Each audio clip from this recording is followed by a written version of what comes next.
Yes, what's happening, people? Welcome back to the channel. Welcome back to Saeed TV. We are live for another edition of MUFC Unfiltered podcast.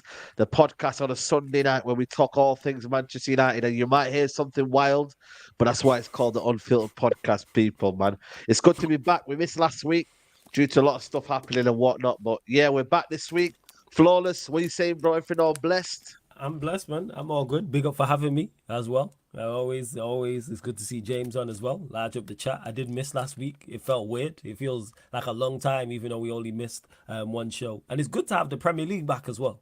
I Yeah. didn't realize how much I missed the Premier League until I'm watching games and I'm like, this is what it's about. I'm tired of all the transfer Yeah. talk. It's good to actually be able to talk about actual matches. Facts, 100%, 100%. James, how are you, mate? Everything all blessed? Yeah, I'm all good, man. Can't complain. Like Flawless said, good to be here. Good to have football back. I think with the World Cup in December and stuff, we had football for such a long time, like so much of it last season, and then during this break, I think we needed it at the start, but we've really missed it recently. So good to have the Premier League back. Obviously, save the best till last. Man United tomorrow, Old Trafford, bring it on. Nice to see a couple of mid teams fight off today, wasn't it? Yeah, absolutely, man. The last time, just give me a stat. The last three times Man United played on a Monday night, they won to win the league. So just saying one for a So you're stat saying we out winning there. the league is how you're saying, Saeed, yeah? We I'm started just off saying the show anything. like that. I'm not saying anything. I'm just saying the three times apparently United played on Monday night, they've won the league. So let's see, man. But big up to everybody who's here. Make sure you like the video. That's the first thing you got to do. Hit the like button on the video. Subscribe to the channel. Subscribe to these guys as well in links in the description. Also, Double A and Andy Tate couldn't make it today, but big up to them as always. You know what I'm saying Double A, too. Andy Tate. Yeah, big up to them too. Yeah, let's do this, man. Pavard, a bit of an interesting topic in the Man United fan base. Not many people giving into him. There's a lot of, I wouldn't say negativity. I think a lot of people are just kind of concerned as to why we're going in for him. Flawless. Are you which camp are you in? Are you in Pavard in or not feeling Pavard? What's your feeling, bro? Yeah, I'm not. I'm with the Campio. I'm not a fan of it. When I look at it, when we first got linked with him, and I go, I don't get it. You know what I'm saying? Like that's what I always look for. What's it saying? Bayern rejected United's first approach for Pavard as reported.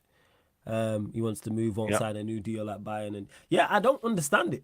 That's why I'm so against it. Because even like Mason Mount, who we've discussed many a times, even though I'm not a fan of the signing, I understand from a playing style why we signed Yep. Mason Mount. I get why Ten Hag targeted him. Whereas Benjamin Pavard, if we do sign him, yeah, I'll back him 110%. And Ten Hag he gonna live by his decisions, die by his decisions. But we see it more and more so. Like I say all the time, it's an athlete's game. It's pace and power. That's what top level football is. And if you don't have those attributes, you have to be exceptional. There's a reason that when you see Neymar and João Felix linked with Saudi Arabia, football is moving away from them super technical ballers. That's why you have two of the most, in terms of talent, two of the most talented footballers currently right now in Europe, potentially going Saudi Arabia. One's 31, and how old's João Felix? 23, 24. There's a reason for that. 2024. And when you see Yeah. players like when you watch football, like even with the Premier League being back, you see it. How many goals is just straight athletic? The goal Alanga set up against Arsenal. That's just straight, just sheer power, sheer pace. I was like, what? Like that's the way the game's going. So with Pavard, yeah, he's technically sound 110%, but I just don't like it. Whether it's as a centre back, I know he can play right back as well because he's played there for France. But even that, so like maybe him inverting. I just think there's better options. But hey, in Ten Hag, I trust still. I'm just not a fan of it. No, Yeah. I do trust. Well, That's exactly what I said. That's exactly. exact. See, Yeah, man yeah. beat me to the He punch. I came in legit before just you. said. I legit just Yeah. said I trust the manager. I do. So like, I'm not like, yo, let me finish what I'm saying, man. I Yeah. trust Ten Hag. Like, don't get it mistaken. I don't think. Yeah, I'm Big up with Nuruddin. Nuruddin. I don't think he's the guy, but we will see. Same way I don't think Mount's the guy, but we will see. I have my own two eyes, but if we sign him, all right, we'll see how it goes. But I don't like it. No. Yeah, no, 100%. Listen, I think for me, it's one of them, man, where I do think people are looking into it a little bit too much in a sense of I get it, he's not the quickest in the world. I understand that. But when I look at it from a tactical element, I think it is what Man United need because it gives you versatility. It gives you we can play in a different shape. His leadership qualities, I think, in terms of experience in big, high-profile games, I think he can give you that as well. And I genuinely just think, you know what, the manager's now, and I don't think he's here Yo, to Saeed, you sit crap around me up, I on the swear bench. down. Yo, when you say that, sorry to cut you off, are you saying as a right back or a centre back? Because you know I how think I it's know that both. you're not sold on this because of how the things you just named there. You mentioned versatility was the first Yeah, yeah, thing. yeah, yeah. Two, being able to play in a different shape. I know you're not with No, this, but the thing is, and yeah, we no, no, hold haven't on. even spoken. No. Because I want to bring a bit of balance. Because listen, he's not my first choice, by the way. So Yeah. I want to Yeah, stress that yeah. very, very much. Yeah, Todibo is my first choice. I've watched him a couple of times last season. Mm. I've done my research. I've understood what his game is. I think it's perfect. If you're looking at the next Varane, it's Todibo. It's what probably this Man United team needs to go to progressing the ball. But like I said to you, I do know why Ten Hag wants him in terms of. I don't think he trusts that right hand side. I don't think he trusts Dalot. He don't trust Wan-Bissaka, That and he don't I trust get. Varane to stay fit. That I get in terms of him trying to improve in the right back area, whether it's someone to overlap or someone to invert as a centre back, as a backup to Varane as well. That I get. I just don't get the choice of him, but I get Yeah, trying to improve in those areas. But yeah. yeah, I knew you were a fan Big of up. Pavard by the way you started talking about him. I just knew it. No, And no, it no, no. just cracked me up, yo. You know what it is? I just seen, yeah, man. I just see some madness in saying that Pavard is average, and I don't think he is average. I generally don't. I think he's not the player that probably people want to see on the eye. He's not a. He doesn't spark you as a player that you would want desperate in your team, but I do see qualities in what he'll bring. Before I bring James into it, big up to Dan Watson. He says Pavard is top 5% in defenders in the top 5 leagues, by the way, defensively and progressively. Major underrated. Pavard now next big thing next summer. Big up Edu says, Before you in my carry on, opinion, can you respond again when he said he's the top 5%? What does that mean exactly? When he says he's the top in his top 5%? 5 positions, probably, I'm guessing. Or Or like maybe what last season. stats? No, He I said think he's he top means the 5. stats last season. I think he's talking about Oh, okay. the stats last season. To my guy who said that, what are the stats? I'm just asking out of interest. I legit don't know. That's Yeah, why I'm no, asking. no. You gotta if we're gonna buy something, if you buy something, yeah, you want to know what the Yeah, I want to know what because he you said top buying. 5%. Like I legit, maybe the chat know. I don't know what that means. If you If go someone on, says, What do you mean I think stats? if you go on Statman Dave's thing, I'm sure he put something up about yeah, it a while ago. But it's certain stats, and I think, to be honest, it's a bit misleading because it names him as if he's in the top 5% of centre backs, but he spent the majority of his time playing at right back, so he's going to have more progressions and stuff up the pitch and stuff like that. Right, he's going to have more passes than centre backs, etc., more attacking runs and stuff like that. But he does list them. He is in the top 5% for a lot of attributes, but it is okay. as a centre back, whereas he didn't really play there. Yeah. Nice. Big up Ed says, in my opinion, Pavard is solid, good passer, tackler, and in the air and versatile. Totally get why Erik Ten Hag likes him. Issue is fan wanted the next Varane, which he is not. And big up Ailey Taylor, pace and power can't make up but brains. That's another You good need point as well. both. Like I said, when You you need look both. at you need both. When you look at all the top players in Europe, whoever your favorite players are, in particular, we'll use defenders in this point. They all have that in their locker. They all have pace and Yep. power. Of course, you need intelligence, people. But I'm always say that's the base. If you are not athletic, especially as a fullback in the Premier League, you're coming up against some of the quickest players in the world, in Europe. You know, if you're playing as a right back, you're coming up against the Rashford. You're coming up against the Martinelli. You're coming up on the other side of Salah, for example. So like you need, I know people don't like it, but you need pace and power. It's a must. It's not a luxury anymore. Yep. James, what are you saying, man? I don't know what's your opinion going to be on this one. Normally, I can kind of gauge what your opinion is, but what are you saying in terms of the Pavard debate? You probably should know my opinion, mate. I don't really give my opinion before a player signs for Man United. I'm not of the idea that he's not going to work. Like, I think so many people have written him off already, which I think is ridiculous. I saw, just on a side note, I saw a tweet before when Tottenham played, and someone was like, "Oh, how on earth did we not sign Maddison over the guy that we signed?" And it's like, you've not even seen him play a competitive game for Manchester United yet, and yet you're saying that you want Maddison over Mount. It's crazy, like how negative people look on stuff. Like, the thing is with Pavard, I look at Erik Ten Hag signings, and I think, especially last season, he went after leaders, right? Went after Casemiro, went after Martinez. He wanted leaders in his team. Anana is That's definitely a true. leader at the back. And when you look at Pavard, you look at what he's won. And didn't the guy win the treble in like 2020? Isn't he a World Cup winner? Hasn't he won multiple trophies? And I look across our team and it's a mixture. It's a blend of youth and it's a blend of experience and it's a blend of winners. And what I don't understand is people that say, I can't see any reason why Erik ten Hag would bring him in.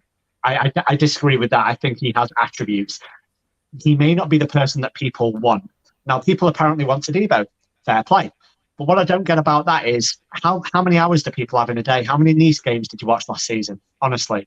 Did you hear about Suzanne Ratcliffe owning Nice, right? And then complain about them being a mid-team and they're 8th in the French league, which is a pony league apparently. And all of a sudden you decided to spend 90 minutes a week watching all of their games. Or if you just watched a few clips from Todibo and you've just watched a few clips off YouTube and a few clips off your favourite content creator on Twitter and you've watched a few clips and a few heat maps and now you've decided this is the player for you. Because that's what's happened.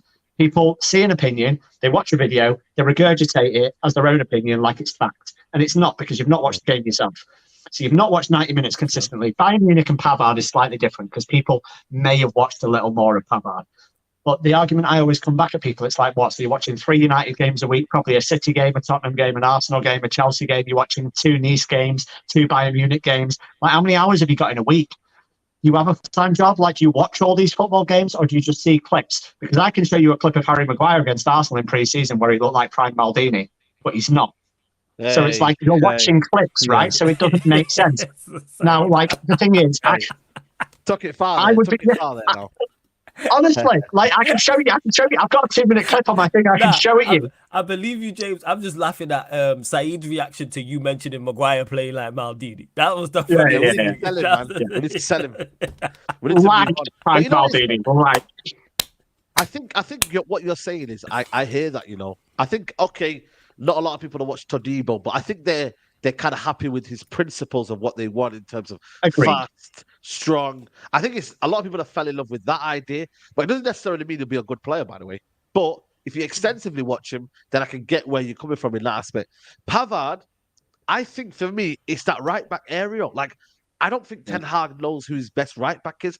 And also, I think when we play out of possession, if we do go into a back three, if you look at every single team right now, they're all going into a back three when it's out of possession, or let's say they're in possession, or whatever it is, any certain transition, they go into a back three.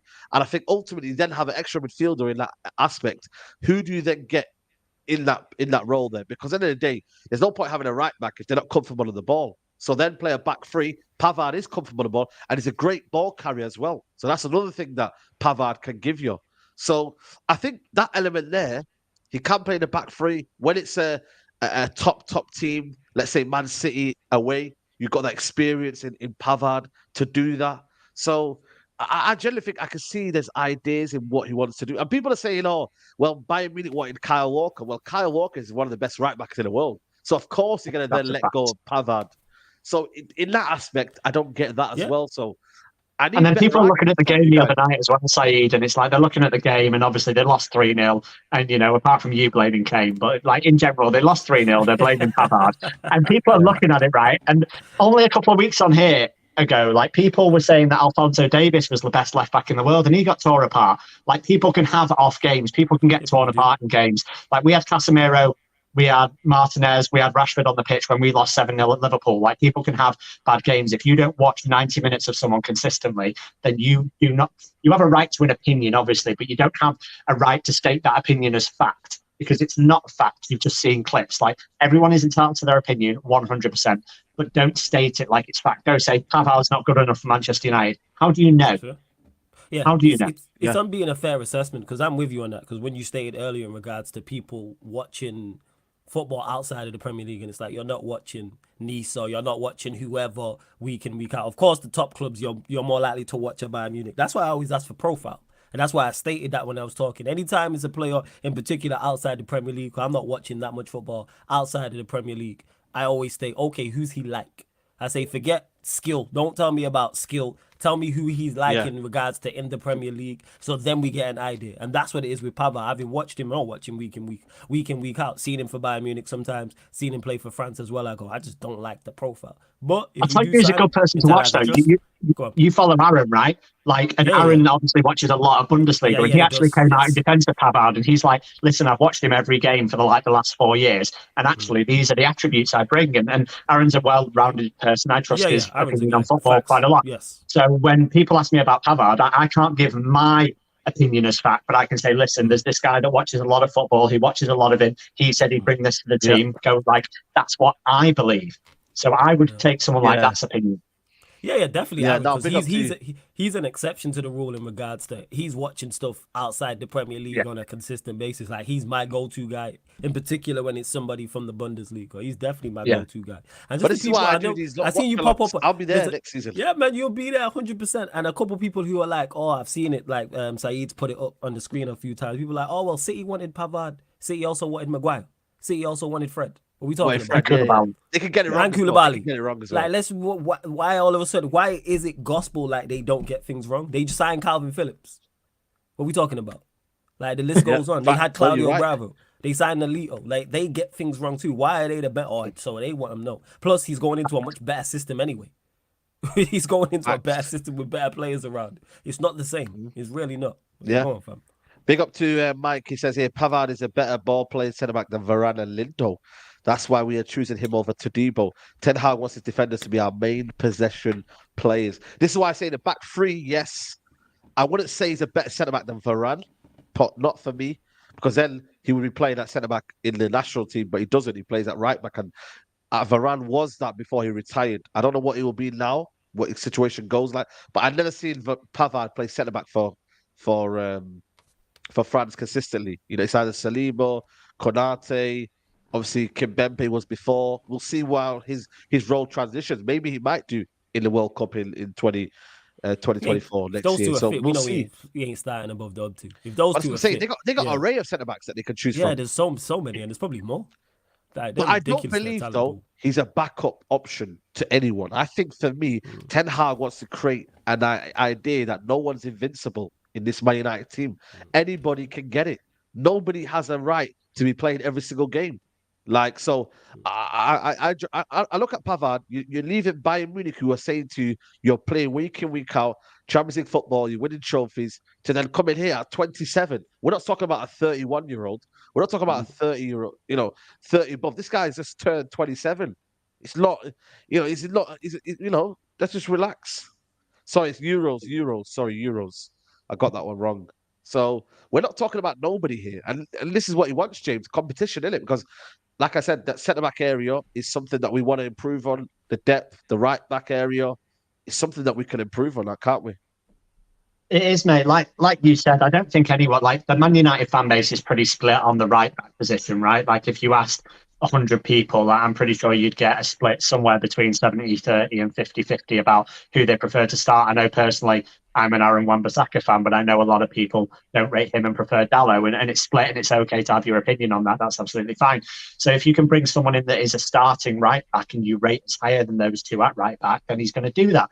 But on the options thing, I actually think if you look at our back five now, obviously we've not really got a backup keeper at the moment. It's Henderson, but he might leave. But you look at Onana and Henderson as your goalkeepers, absolutely fine. If we sign Pavard, you're looking at Pavard, Wan-Bissaka and Dalot as your right backs. You're looking at Martinez, Varane, Lindelof and Shaw as your centre-backs with Johnny Evans. And you're looking at Shaw and Malacia as your left-backs. Now, the only concern I have there, I actually think Lindelof's a more than adequate cover at right centre-back, and I think Shaw is a more than adequate cover at left centre-back. The issue I have is I don't really rate Malacia that much on the left, so losing Shaw off the left to bring him into centre-back, I think that's a slight issue, and that's why I'd like an extra centre-back as cover. But realistically, if you bring Pavard in, and then that then brings extra cover at centre-back. Luke Shaw brings extra cover at centre-back, and you've also got Lindelof and Evans for cover at centre-back. I actually think that it's much more important that we get Amrabat over the line than a centre-back cover. I really do. Even though the centre-back may be imperative in getting rid of Maguire, which a lot of people want, and I agree. I think he should leave, and I hope he does leave soon. Even if he goes, I think an Amrabat signing is a more important signing than a Pavard or a Todibo. Ideally, we want both. We're Man United, but I think the cover actually at the back is okay. I think the cover in midfield, especially for Casemiro, is weak. Yeah, I want to talk about the Amrabat a little bit later on because I do think it's got a bit quiet in that aspect. I don't know if it's we kind of got Fred over the line, so now that means we're getting Amrabat. So I do want to talk about that one because, like I said, the season's starting. Serie A starts next week, I believe. So we need to get a move on with that one. By the way, there's nearly 900 people here, only 176 likes, guys.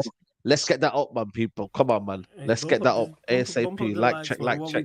Come on, man, What we Flo. doing, Let's man? tell him a like check. 100% like You're check the ones there, 1212, man. Bump up the likes. None of this Chelsea or Come on, Liverpool attacking people. conversion rate from today. What we doing, Bro, man? I'm telling You you, know what I'm Nicholas saying? Jackson, man, conversion rate. I'm not with that, man. You know See, what I'm man, saying? innit? That On ball the that side he hit note, over the what do you bar think of still him? going.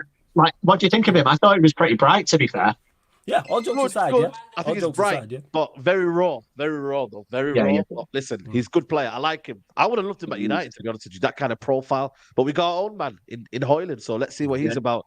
Abdul Sheikh says Pavard is expected. He's experienced than Tanibo. Also, he's versatile and can play right back. Also, Tanibo is not a world-class talent that we will regret if we miss. Do you think so?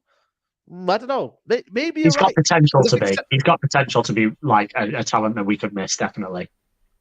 Yeah. Of course.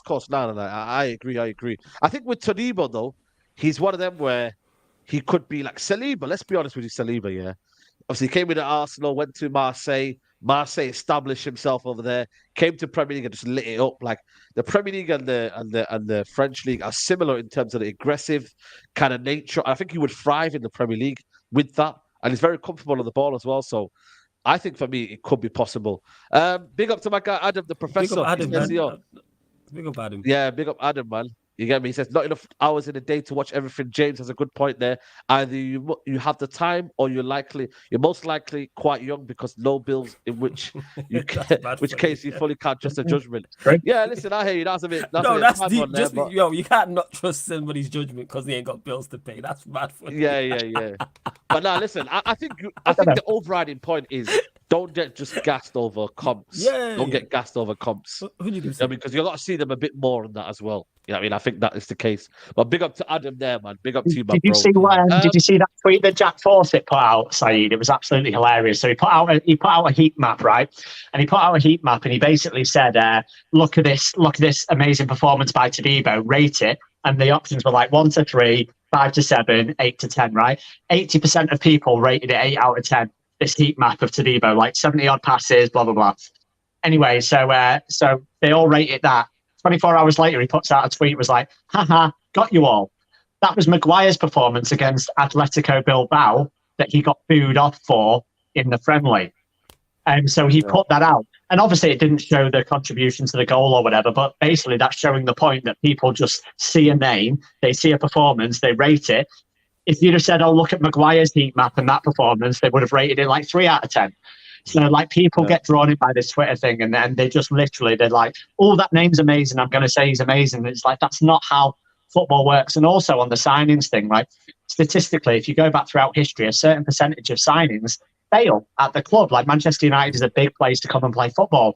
Now, so far, Ten Hag's been he's got a pretty good strike rate with his signings. I wouldn't say there's really been any flops. I think Malacia has struggled to maybe get in the team, and Eriksen dropped off a little bit, but people are calling Anthony a flop. I don't think Anthony's a flop at all. I think he's still bedding into the team. I think his strike rate's been pretty good. So he is due at some point to have one that doesn't work. He's got to avoid the allegations this season because this season is a big season for him. So hopefully he avoids that. It's definitely 110% a big season. But I do agree with James in terms of that's why I don't really get onto Ten Hag about his signings, because I think his strike rate has been good. Even last year for like 12 million at West, he's a squad player. Cool. I still think we need to improve in both fullback areas, but I look at Malacia and go, yeah, Anthony, the criticism is over the top, but he needs to get on the pitch more. That's my biggest issue with him from last season. Sancho played more matches than him in the Premier League. Yeah, that's great. crazy. Realize that. Yeah, Sancho played one more match than him in the Premier League. That's what I'm saying. There was that time Sancho before the World 26. Cup, wasn't it, where he like feigned injury or whatever. That pissed me off a little bit. Well, the World Cup flu. Yeah. That's what he had. World Cup fever. It's like I think he played one more. I think it was Sancho like 26. Anthony. So to me, it's like game time as well. Like they get on the pitch more, and he definitely needs to produce more. Yeah. No, 100%. I think there's a case for everyone, man. I think ultimately the manager's gonna decide what goes on. It depends on the price, though. What was the price that they quoted Bayern Munich that they wanted? I think what was the first bid that was rejected? I forgot what he said. For Pavard, 30 million. euros, I think. That's what, 25 million pounds, Yeah, 23 million. 27 million quid. Yeah, it's about 1.1. So 27 million quid they rejected apparently. So what where would you say is a cut-off for you for a guy who, like I said to you, hasn't got the skill set maybe Todibo has in the long-term view, and it's not a starter, but then Todibo can be a long-term view and could be a significant threat to Varane. Which one would you rather pay for? That's the kind of maybe the point where people are coming for. It's like you want to pay 40 million euros for him or whatever the next price will be that Bayern want.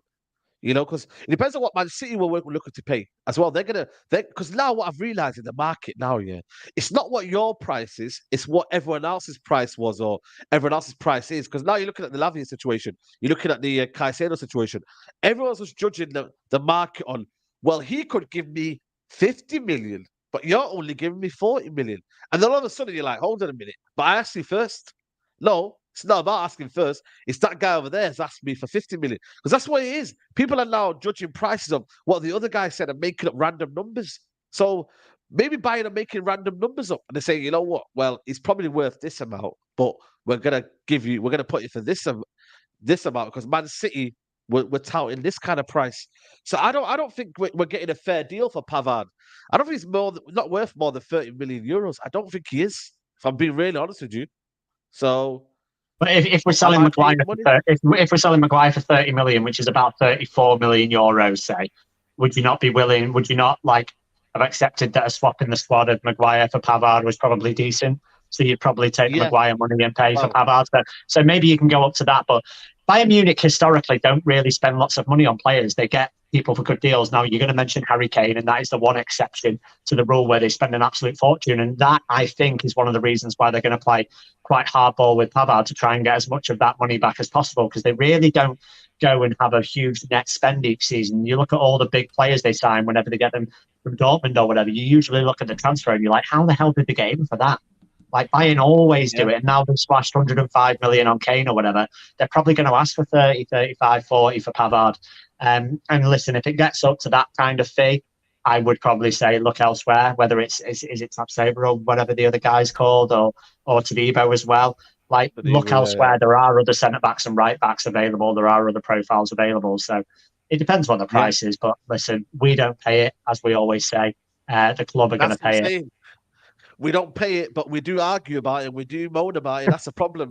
And obviously, we do end up saying we could have got this player and we could have got that player. That's the whole beauty of the fan base, isn't it? And how football fans are fickle. Because at the end of the day, we have one player and we're like, oh, we should have got that player. And that's just the way it is in life. But for me, if I'm saying there's a price, I'd rather it be 30 million.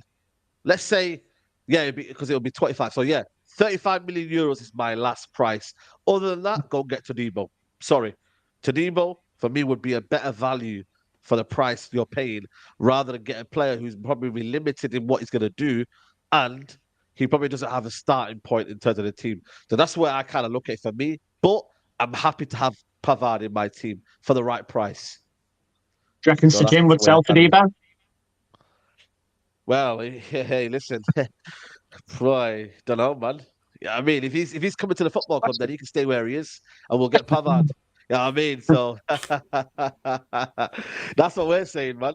You know what I mean? Has he got 1 year left, by the way, on his contract? That's the question I was going to ask. If he's got 1 year left, 25 million pounds, that should be the going rate. Considering he said he wants to leave, he's not signing a new deal. You're going to lose him on a free. 1 year left. Wow. I agree with that. Yeah, no more than 30 if he's got 1 year left. Yeah, I agree with that. 1 year left. Yeah, exactly that. Yeah. Well, how much do you sell Fred?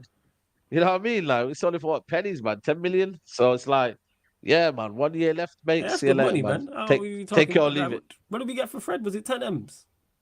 10 M's for 5 million. Yeah, I think it was like 17 million euros all in. But that's with add-ons and stuff as well. So you're probably looking about 12 million quid plus about 3 million in add-ons, something like that. Not good enough moving on. Claim off the wage. No, move him on 100%. Good luck to him. He's gone to Fenerbahce. I think he'll do well at Fenerbahce. They're in the Champions League as well, aren't they?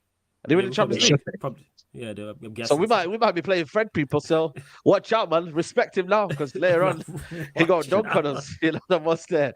We got a lot of players who we've sold who never know they might come back to haunt us, man. You know what I mean? You know, Maguire's knocking us out of the FA Cup. You know, De Gea's knocking us out of the Champions League. You know that, like, Scott's going to go somewhere and knock us out. Like, you know, all these. But Martial's going to go to West Ham, and you're going to get a Martial brace and a Maguire header in the last minute from a Ward-Prowse free kick, aren't you? Alanga going to score the winner against Costa's top four, innit? By the way, that Elanga pace, man. Yo, I'm happy for Elanga. And that was rapid. Fair play to him. Rapid Elanga. Fair play. Great assist. Jeez, he should be starting, man. He should be starting games, man. I don't know what they're doing, that manager's doing, but you got to start Elanga, man. Because not only him, but the striker, mate. The striker's a cracking player. Like, he finished the season really strong last season. Like, as a target man, he holds the ball up absolutely excellently. His movement is like elite. His movement across the defender for the ball that Elanga put in was superb. Like, I think he's a player, that striker. Is it a 1 year?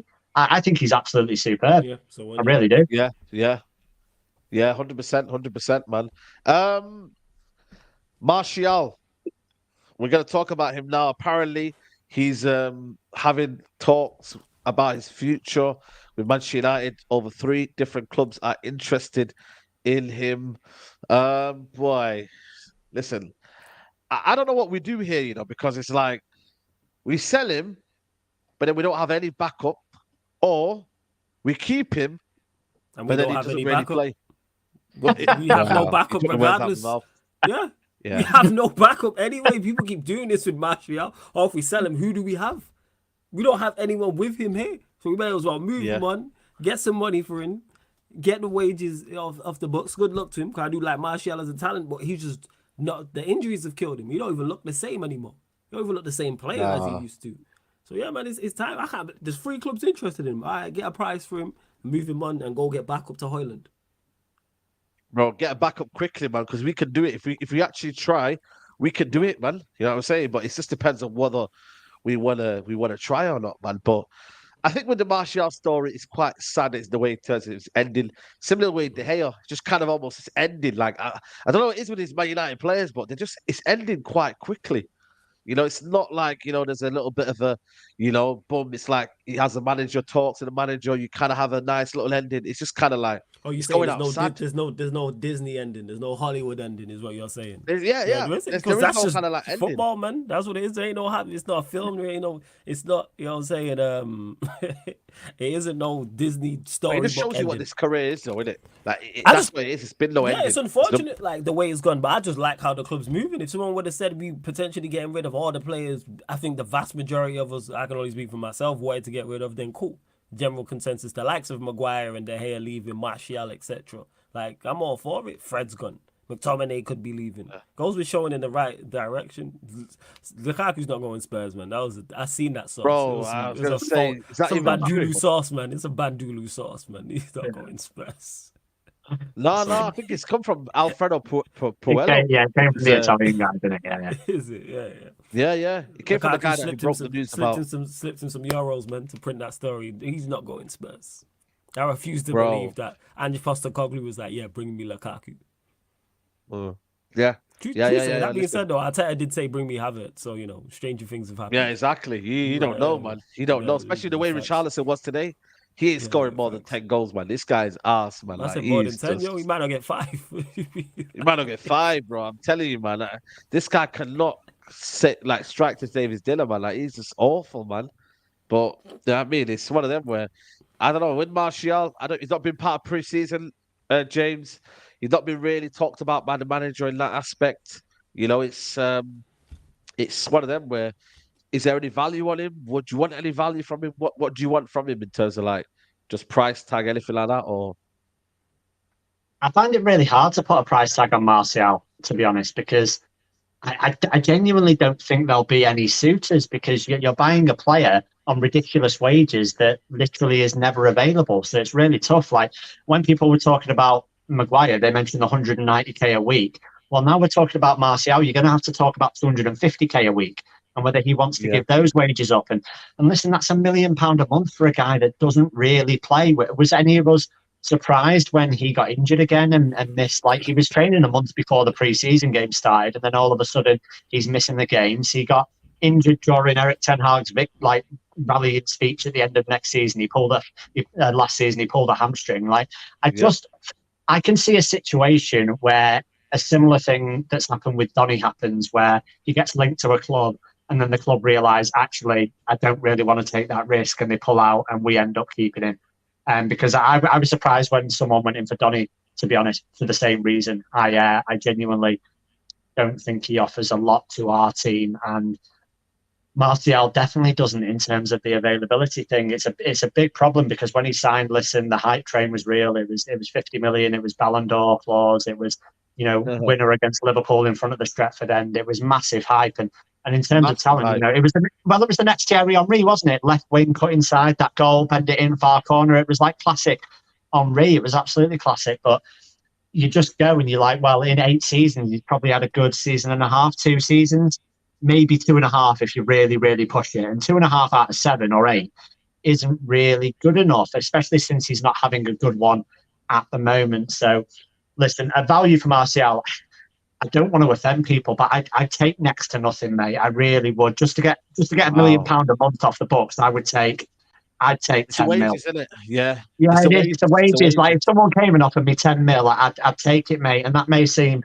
ridiculous, because people are like, oh, well, Jackson's gone for 30 and this striker, and we just paid 65 for Højlund and all this. And it's like, well, you've got to look at it in terms of... What if he wants to ride it out for 1 more year, because he's on 250 grand a week? He's got 1 more year left on his contract. He's going to ride it out for 1 more year. Has he got a year left on his deal? Yeah, left on his contract. If that's the case, if that is an issue, say a club does come in for him and the wages is a problem, pay him off. I said this before. Cut your losses and pay him off. 250 for a year. 12 mil. 12 mil a year is on. Pay him off. 12 mil. Use whatever transfer fee you getting for him. Try to get 12 million for him, and then give that 12 mil to him. And you just get him off the books. Like, clear out these players who are not good enough. Just keep it stepping. I said the same about Maguire when people spoke about his wages, and that's my feelings on any of these players. I just want them gone, of course, in an ideal world at the best price. But the reason why we're trying to sell these players is because they haven't performed. So therefore, you have to take a hit. That's one thing I never understand. When Manchester United fans complain about the prices we sell our players at. Or we can get more for McTominay. Or we can get more for Maguire. Players who haven't played well in 3, 4, 5 years. Make that make sense. That makes no sense. How's their value has done nothing but dipped. And that's why we want them gone, and people call them deadwood, but we should get big money for them. No, like, it doesn't work like that. So with Martial, move him on. Move him on. Yeah. Even if we have to pay off the wages, man. Free up a spot. Yeah. Jigsaw to Martial, want to play a game? Wow, that's ruthless. Even if the Saudis don't want him, end of discussion. Yeah, listen, I think the fact that Rashford is playing up front tells you everything you need to know, man, in terms of the striker situation. Like, we're moving into the season. Obviously, Højlund isn't ready until possibly Arsenal game. You know what I mean? So you never know. I hope he's one of them where we just get a mad surprise tomorrow and he's in the squad. Højlund, he's on the bench or something. That would be crazy, but I doubt that would happen, man. But yeah, with Martial, good luck to him. We have to move on, and that's probably that, man. Because at the end of the day, we're tired of the conversation.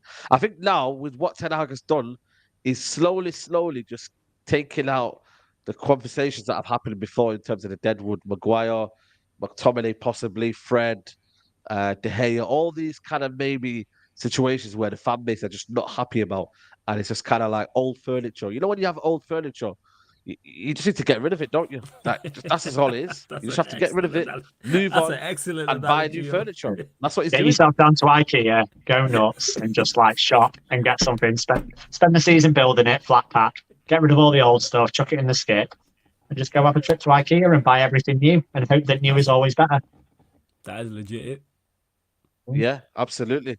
On the forward thing, by the way, I don't think you were talking about a replacement. I genuinely don't think if we sell Martial that we go and sign a replacement. I think it's too late in the window for Ten Hag to go and do that with other.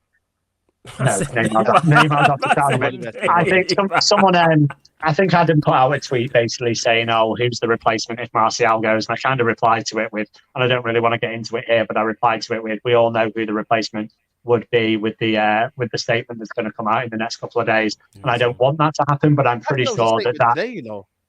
I thought that was a statement today. Is that a fake Well, statement? there was loads of leaks about like a potential like interview and stuff like that, and apparently, he's on this kind of he's been putting the squad on, the partner of the club or whatever, like putting in the squad.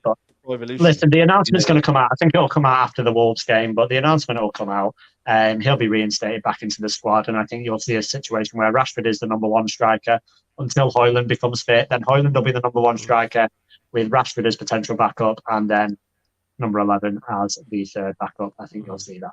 I'm quite surprised that Ten Hag wouldn't put him out on loan because of the fact that he's not match fit and he's not going to be probably match fit for a while.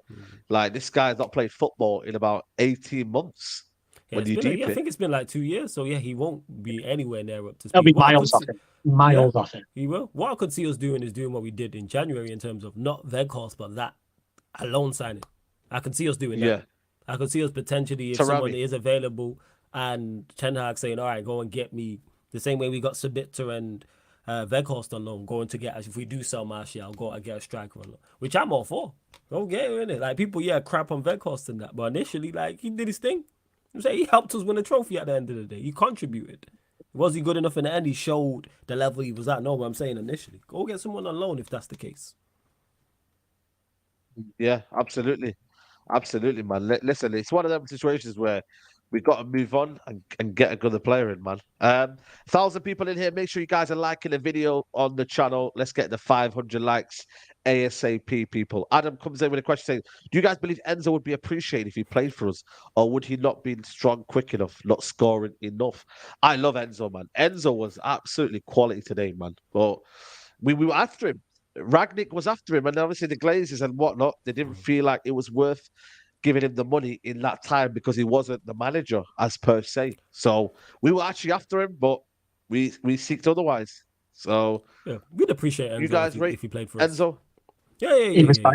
He was fantastic today. Like, I was one of these people that when Chelsea signed him, I wasn't sure because obviously he was great in the World Cup, but we've seen people like James Rodriguez be great in World Cups and then flop when they get their big moves. So I wanted to reserve judgment a bit, and obviously second half of last season he looked fairly decent in a Chelsea team that was dead, so he was like one of the shining lights. But today he was excellent, man. Like, on the ball, he's absolutely excellent. Close control, vision, passing, superb. Like, yeah, everything was absolutely amazing from Enzo Fernandez today, and it does look like we missed out on a hell of a player there. Hell of a player. Yeah, absolutely, man. It's one of them where you snooze, you lose. That's just the way life is, people, man. United just snooze, you lose. We've done it with the past with so many midfielders. I hope that's not the case with what do you call it, Amrabat.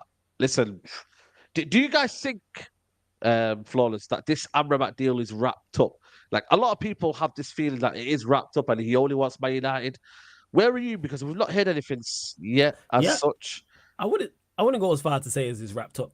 Would not say that. And if you've not learned, if this Caicedo situation has not taught you to learn, then that tells you all you need to know. This is why I say never celebrate signing a player until the player is holding up a shirt. Forget even him doing his medical. Forget him being outside your ground. Forget him being in your facilities. Until he's holding up that shirt, that's when you celebrate that. So in regards to Amrabat, no, I don't think we have the deal wrapped up. Reports have come out stating we've agreed personal terms. I do believe that. Also that he wants the Manchester United move. And then other reports were saying we was trying to sell players to raise funds. So sell the likes of Fred, sell the likes of McTominay, Donny van der Beek as well, whether that's loan or a permanent transfer. So yeah, with Amrabat, the fact it's gone quiet, I'm not really too fussed about. No, because I don't think it's that complicated of a deal to do. He has received proposals from Liverpool, Bayern Munich, and Saudi clubs where he wants Manchester United. Juventus also interested, but he wants to join United, which is good to hear. And it's not a big amount. It seems fairly straightforward. So yeah, like with it, I don't really have no issues. Yeah. And if it goes wrong and we don't sign him, go and get somebody else. But I do like the Amrabat signing a lot in terms of profile. Yeah, this is Keisha. Big up to Keisha. I feel like the Amrabat is giving his word, but if we F around, we will find out. I think that's what, Flawless, you're right. If what's shown us in the last day or two about loyalty, there is no loyalty in football. You know what I mean? There isn't. Like, money talks. There's no loyalties, no sure things. Like, look at Caicedo is the prime example. Look at that. Not even 24-hour, 12-hour period of the craziness. You know what I'm saying? He's going Chelsea. Then it breaks Liverpool, breaking bid. You know what I'm saying? Brighton have accepted. And you wake up the next day and it's Caicedo doesn't want to go Liverpool, he wants to go Chelsea. It tells you all you need to know.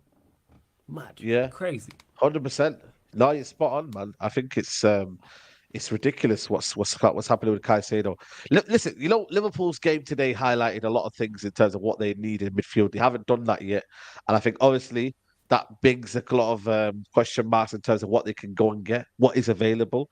You know, what I mean, I just need Chelsea to sort their deals out so that we know that we need to go and get Amrabat, because I feel like Liverpool think they've got still a chance with Caicedo. They've still got a chance with Lavia. So they're just not need to sneak in and do the business, man. Like my guy Alam, like that game Chelsea-Liverpool, my guy Alam called it that we need a DM derby. That's what that was. You know what I'm saying? Yeah. We need a DM derby because they both shout out to Alam. But yeah, like that's what that was. So you see, but forget that. Focus on us. We need to just go get Amrabat because we need him. Exactly. And that's what I want United to do. I want United just to say, you know what? Forget about. And this is where it comes to the situation of, do we really need to sell first before we spend? Or can United spend and then hope that they get some money from Maguire? And because at the end of the day, you are going to spend that money anyway. The transaction for something doesn't come in straight away, James, does it? It takes a while. There's things that happen.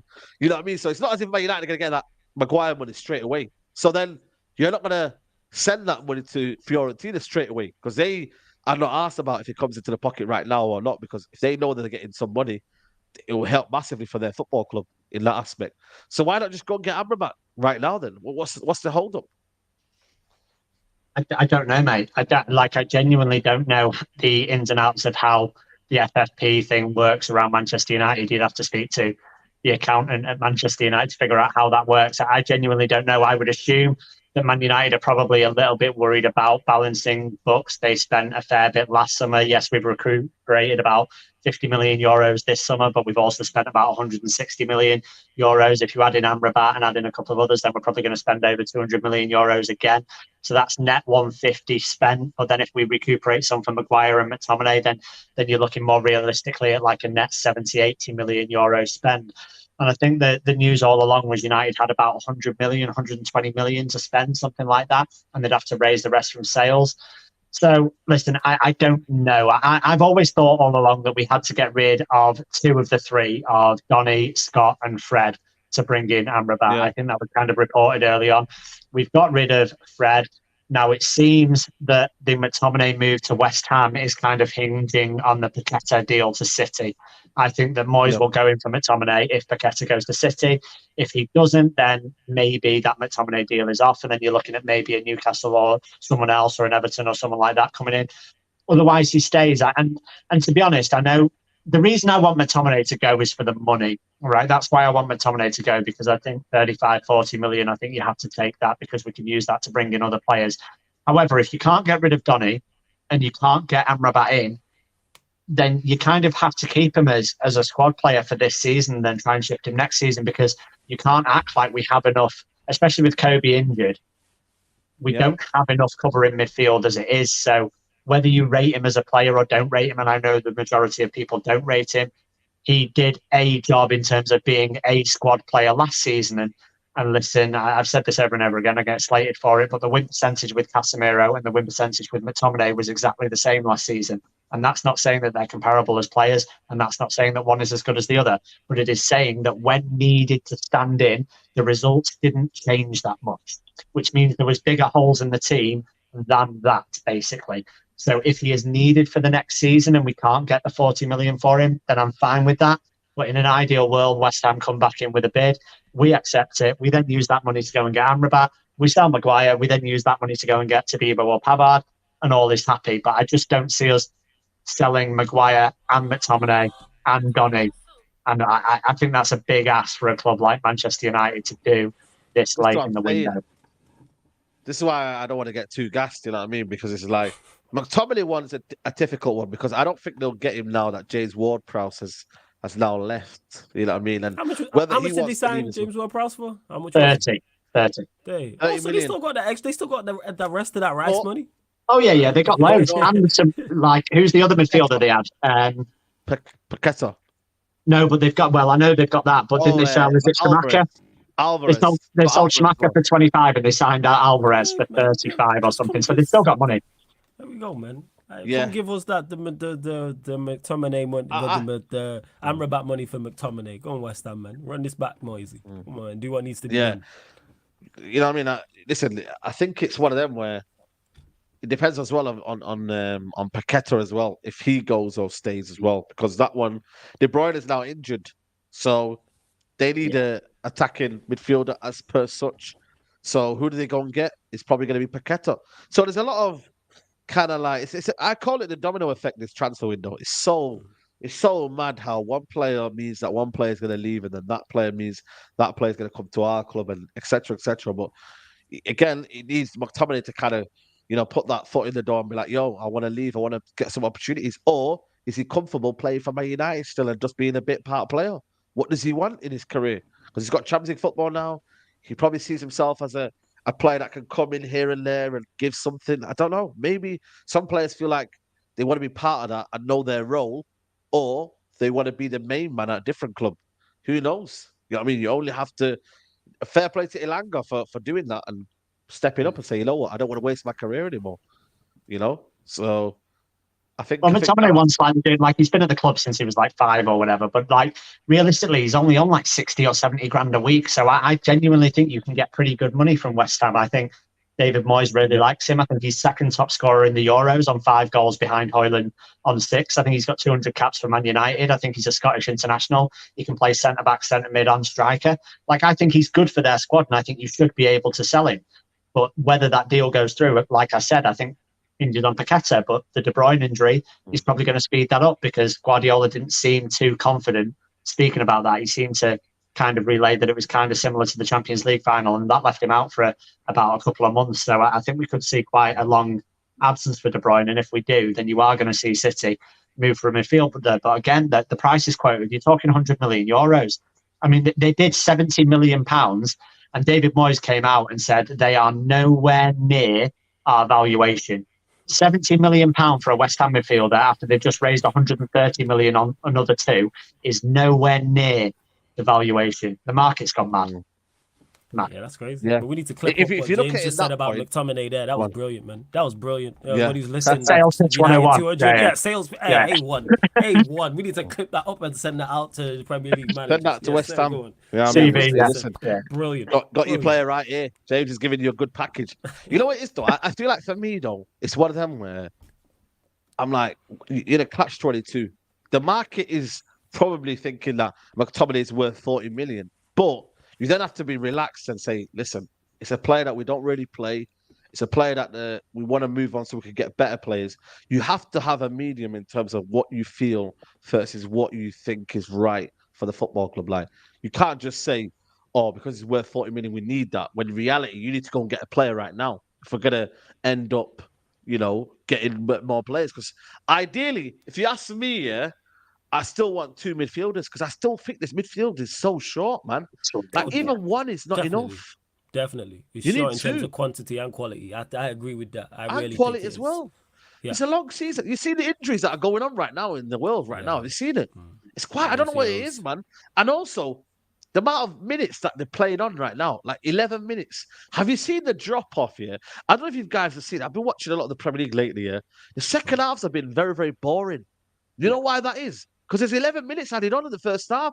So by then, by then, though, they've probably played like 55 minutes-ish, 56 minutes. And you're like, by the time they come back out, it's a bit lethargic. And it's like, do you really want to play again and play to that intensity levels? Because you've played already 55 minutes, 60 minutes of the game. So it's like that there. You have to manage the fatigue. You have to manage the injury levels and the hamstrings. Then who comes in and replaces these guys? Because it's not... but then again, we can maximize it in terms of the subs. I get that, but you need players who could come on from the bench.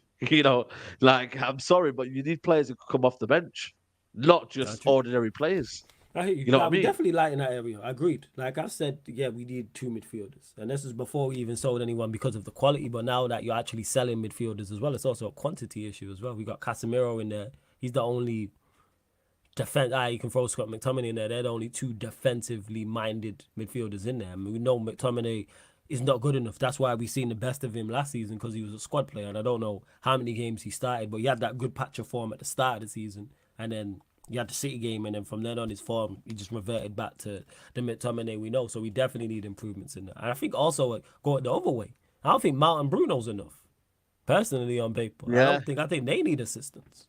Because they both got to step Yeah. up in terms of their crazy, in particular Mount as well. And when I say that, I'm talking about his stints at Chelsea, in particular last season.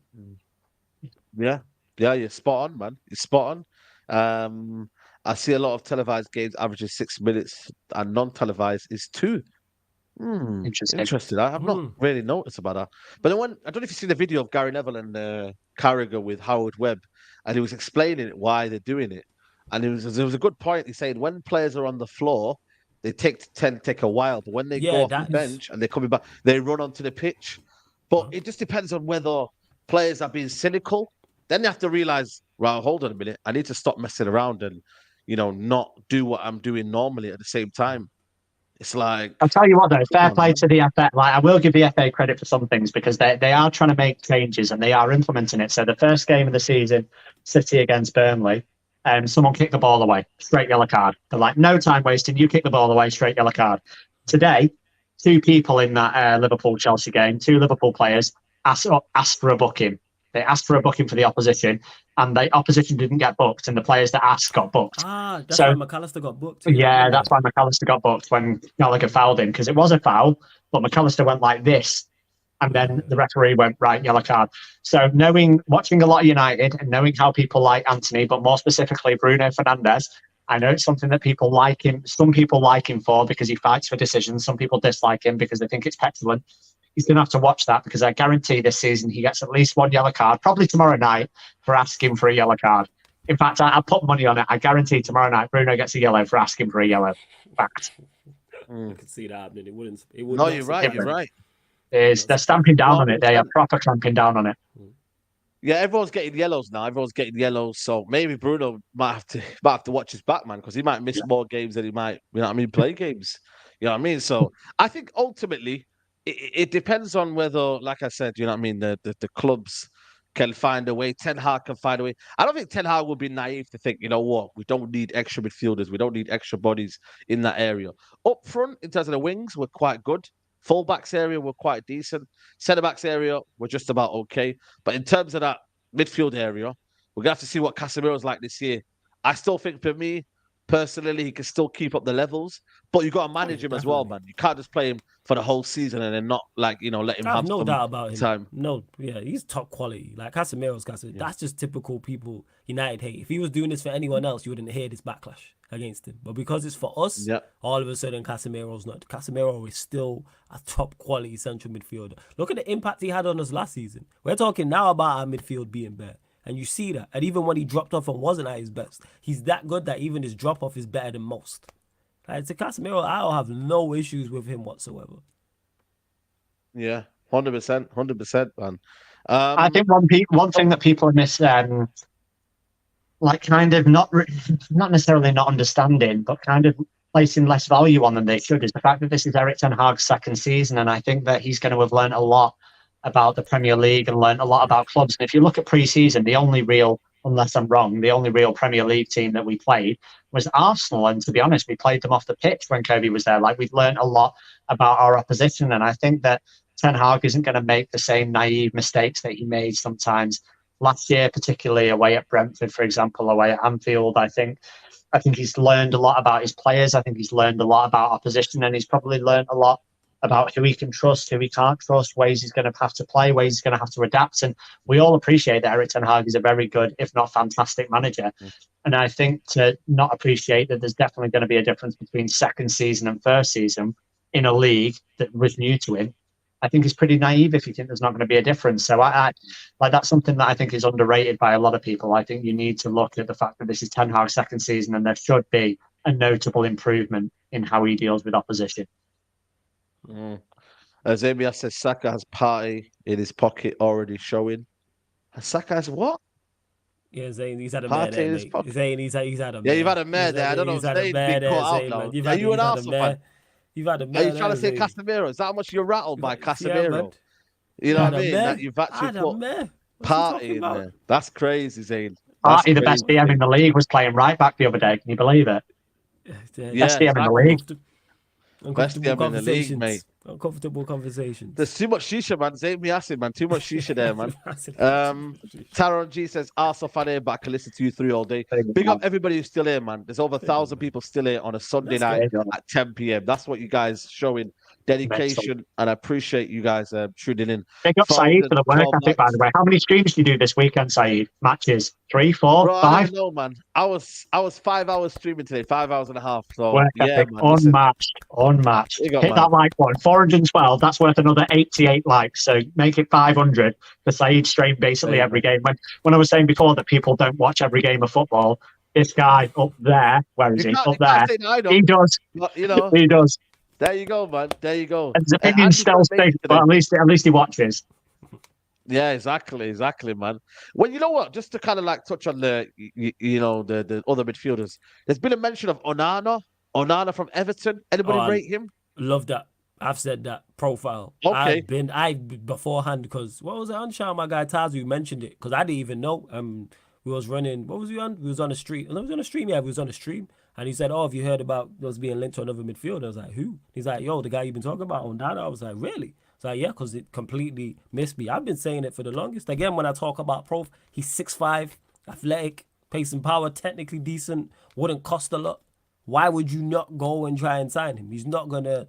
What would Evan be asking for? Apparently, they're interested in McTominay. They're interested in Maguire, apparently, even though he looks like he's going West Ham. Do some form of swap deal. We got Deadwood to get rid of. Donny's been there. Who knows? Like, figure that out. Yep. Like, for me, like I said, he fits the profile. I'm sold on him, man. I think he's in the wrong sport. He should be in the NBA. 6'5". Get on the court. Yep. Yeah. I'm a fan. I'm sold. Yeah. Well, we don't do second chances for this one. So, yeah, listen. You know what I mean? You've said it once and that's it. You know what I mean? But you know what it is, though? With Onana here, I just don't know what it is with Onana. Like, I like him, but then I'm like, I don't think he'd do well at the highest level. I just think he'd look average when he come to a big club. Like, some players that just look good in a team. They stand out in a bad Everton team. But when they come to a big club, I don't think he would stand out, if that makes sense. Like, I don't know if people think. I don't think it's a standout thing. I think it's him to come in and play his role within the team. See, obviously, you hope he improves and becomes the style. But the prices they'd be talking, and you look at the age he's at and the profile he is, that's why I'd say it makes sense. I'm not saying get him any stats. No. But who better to learn of than like a Casemiro and someone who's already played in the Premier League? And I think he's technically good as well, both defensively and offensively. I'd say I'm sold on him. Like, it's just all about the right price. Don't go crazy. Don't go splash 70, 80 million on him. Like, don't David Moyes asking that type of money for Paqueta. Like, it's not that. But yeah, if you can get him for 30, 40 million, I would do it. And if you get rid of a player, like I said, a McTominay or a Maguire or a Donny van de Beek, why not kill two birds with one stone? Yeah.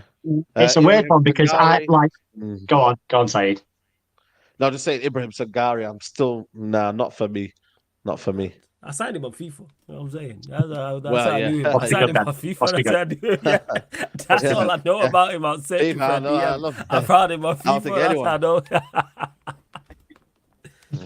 Must be good. Yeah, I was going to say about Onana, like, I agree with Wallace. He seems like the profile that I would like, and whenever I've watched him, he seems good. However, there's an Everton fan in my office, and they don't wax lyrical about him. So it's kind of a weird one. I kind of think it's one of these where we might just be seeing little glimpses and thinking, yeah, this looks good, but actually week in, week out, he doesn't necessarily perform all the time, and that's why their fans don't necessarily love him. But in terms of a profile, like Flawless said, big, tall, athletic, can be box to box, defensively solid. It looks good to me. And again, 30, 40 million, I'd take that midfield cover that we desperately need.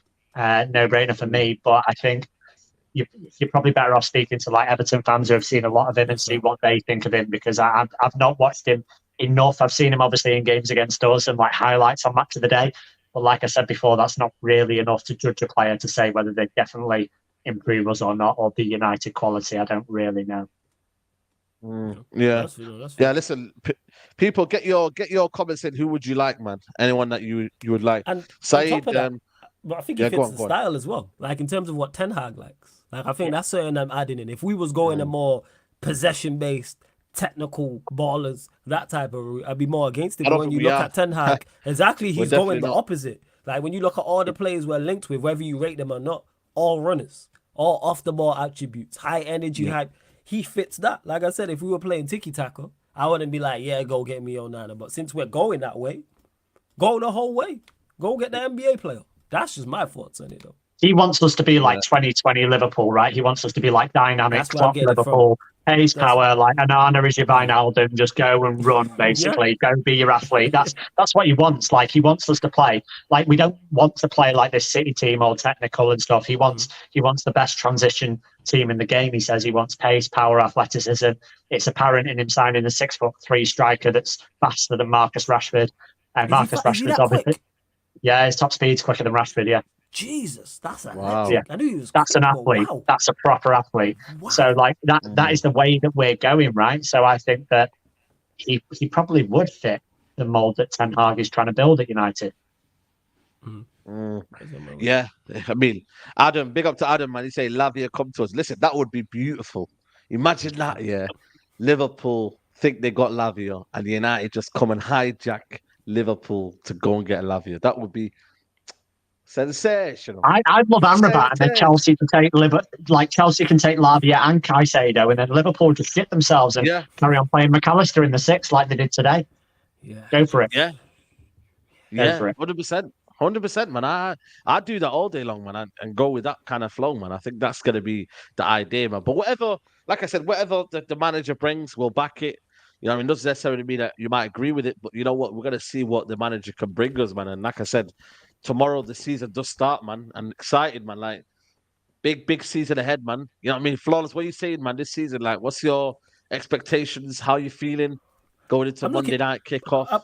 I'm looking forward to it. Very much looking forward to it because of last season and how we did. Like all the additions as well, pretty much by everyone. I've stated my opinions on Mount, but more so to see how we play. Because now we've got more of Ten Hag's players and we see the route he's going. Now I want to see it in action. Like, all right, if we're going, like James mentioned, and I've said this before as well, that more Liverpool-esque way, like previously when they were successful. That's in high transition, high energy pressing. We're going to be running teams down, running teams off the park. It's going to be action-packed.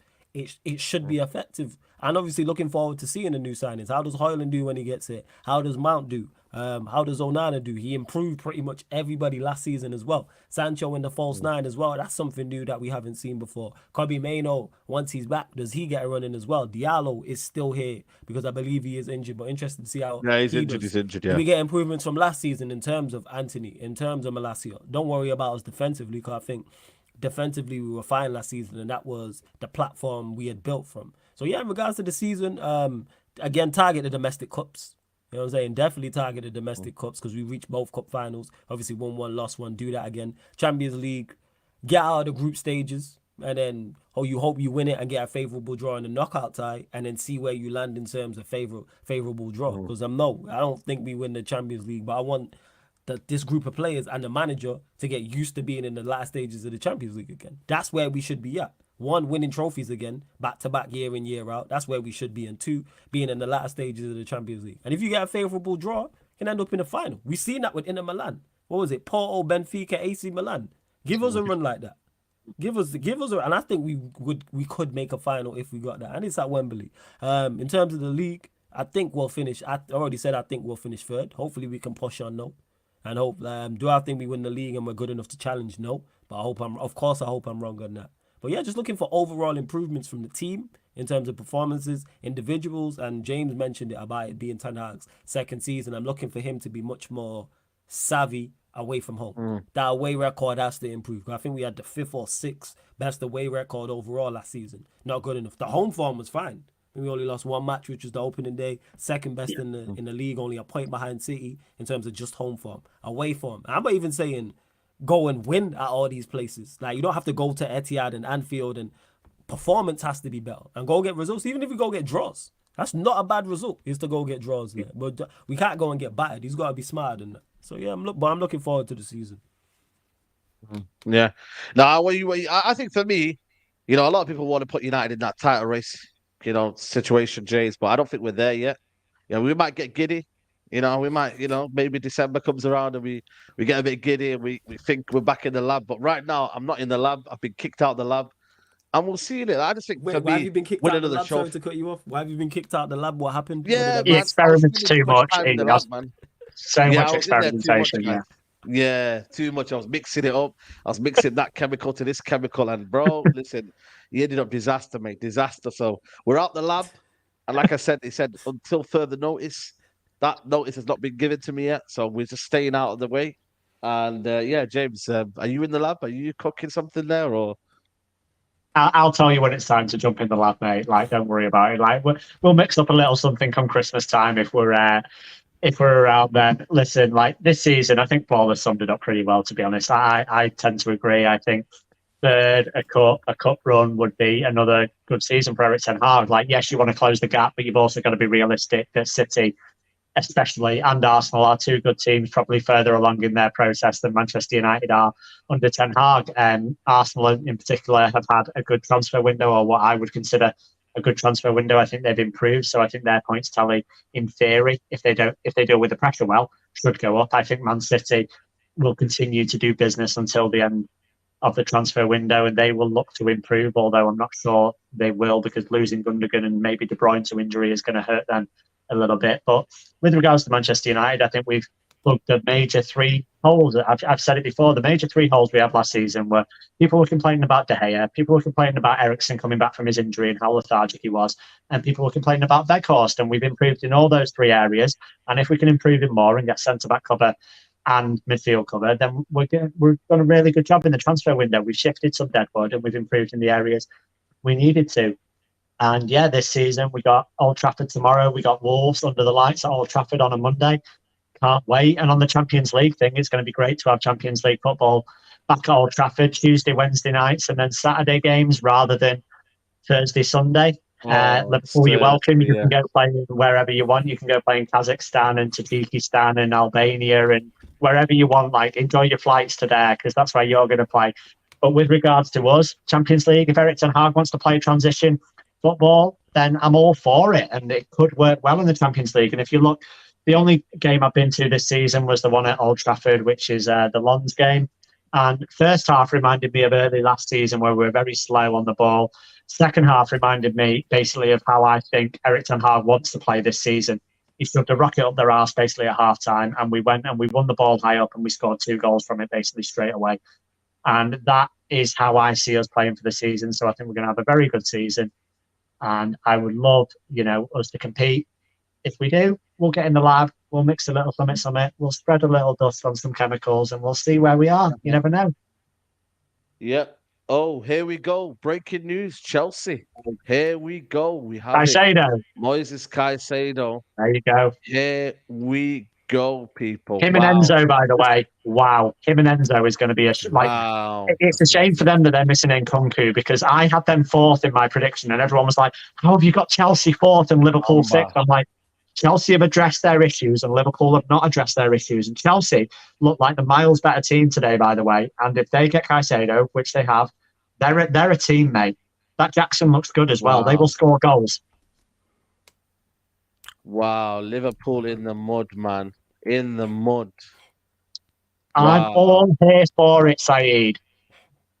None of this Mark Goldbridge empathy for Liverpool over this transfer. That can fuck off. No empathy here. That lot need to be in the mud. No one ever has empathy for Liverpool fans. No, mud. That's it. That's it, people, man. Liverpool done out here. They are finito, mate. Enzo Fernandez, and you're gonna get what's his name? And Caicedo. So hold that, Liverpool, man. Hold that. I knew there was something coming. I was thinking to myself, I'm gonna wrap up now. Liverpool in the mud, this guy is outrageous, I just seen your tweet. I just seen your tweet. Yeah, exactly, man. Liverpool in the mud, man. See you later, mate. Have some of that, man. Don't go anywhere, Chris. Don't go anywhere. Don't go anywhere. Don't go anywhere. Man. Don't go anywhere. But yeah, man, people, man, make sure you guys are liking the video. Make sure you subscribe to the channel. Flawless. Yes. Big up to you, my bro. Every time, man. You know what I'm saying? Big up for having me. Always good to have James on as well. Big up to the chat as well. Hit the like button here, though. Don't know how many likes we're on, but I already know it's not enough. Like Not check enough. 1212. Let's bump up the likes. We asked for 500 likes. Let's do so as well. Make sure you subscribe to Sarcasm City TV as well. We'll be going live tonight. Normally it's the Q&A, but it's actually the Manchester United Chelsea Spurs show I'm doing with my boy Surfer and Jez. So we'll be talking obviously Manchester United. A lot going on with Chelsea now with this Caicedo thing, them drawing against Liverpool, and Spurs also drawing against Brentford. So make sure you tune in to the YouTube channel. Subscribe, Sarcasm City TV. Come on, people. Make sure you subscribe to the channel, people, man. We hit 500 likes. Big up to Nick Nash on that one. And yeah, man, James, let them know, man. Liverpool in the mud, eh? Big up to you, man. Liverpool in the mud, man. The amount of shit that I got for predicting them sixth in the league, it's unbelievable. Everyone was like, they're having a great transfer window. They got their business done early. They've done all this. I'm like, still not signed a CDM. Still not signed a right back. Van Dijk's not back. Like, they're in trouble. Attacking wise, they're excellent. But the rest of the team, apart from goalkeeper attack, amazing. Everything in the middle, not great. So I think they'll struggle. But yeah, myself, James Dixon PT on Instagram, James Dixon _PT on Twitter. At Old Trafford tomorrow night, just to quickly mention. So Old Trafford, 8 o'clock tomorrow night. At 6:30, there's a protest outside the ground, right? So just by the Trinity statue, which is Best Law in Charlton. There's a Glazers Out protest, stationary protest. The aim isn't to get the game called off or anything like that. All the people that think we get games called off and stuff. It was a one-off during COVID times. The game got called off because we broke restrictions and people got into the ground. It wasn't because there was an amount of people protesting. So that's not going to happen. But stationary protest, just to build a presence and stuff. Loads of screaming, loads of shouting. We're going to hand out leaflets for the sit-in after Forest to do more of a visual protest. But listen, this ownership issue has been going on long enough now, 2015 to 2023. I want the Glazers ownership to be 2005, RIP 2023. So if you're going down to the game, 6:30, outside the Trinity, go and join us in the protest. If you come down, come and see me, say hi, get involved, get that scum out of our football club. It's not a Qatari protest. It's not a Sajimin protest. It's a Glazers out protest. So if you've got time, come and join us and I'll see you there. But big up Said as always, big up Flawless, and come on United tomorrow. Yeah, absolutely, man, people. Make sure you're there. Make sure you're on Flawless's YouTube channel at Sarcasm City TV, people, at 12 midnight. So make sure you're tuning into that one, people, man. It's been a good show, been a good vibe, people. I'll be back midday. Lee Gunner, Savo, LB will be there talking about the Caicedo, all the Premier League news. We'll be wrapping up all the Premier League info. So if you're there midday on your lunch break, wherever you are in the world, check it out, man. It's a good show. And yeah, we'll have a laugh, people. Other than that, I'll see you at Old Trafford for the match. Take care.